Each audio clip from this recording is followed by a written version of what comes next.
ابن عمر رضی اللہ تعالیٰ عنہ سے حضور اقدس صلی اللہ علیہ وسلم کا یہ ارشاد منقول ہے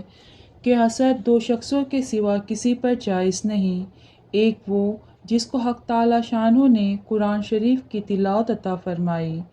اور وہ دن رات اس میں مشغول رہتا ہے،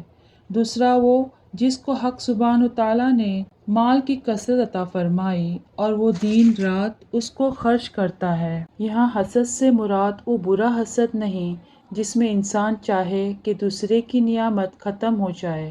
بلکہ اس سے مراد رشک ہے، یعنی کسی کی نیکی دیکھ کر دل میں یہ خواہش پیدا ہونا کہ اللہ تعالیٰ مجھے بھی ایسی نعمت عطا فرمائے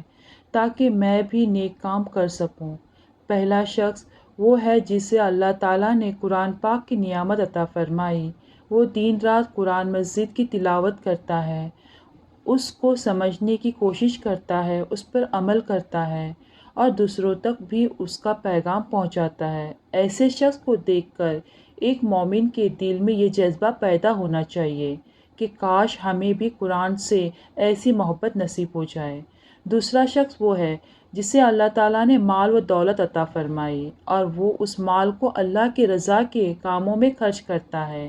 وہ غریبوں کی مدد کرتا ہے، صدقہ و خیرات کرتا ہے، دینی کاموں میں حصہ لیتا ہے اور اپنی دولت کو نیکی کے راستے میں استعمال کرتا ہے۔ ایسے شخص پر رشک کرنا بھی جائز ہے کہ انسان کے دل میں یہ خواہش ہو کہ اللہ ہمیں بھی ایسا مال اور ایسی سخاوت عطا فرمائے۔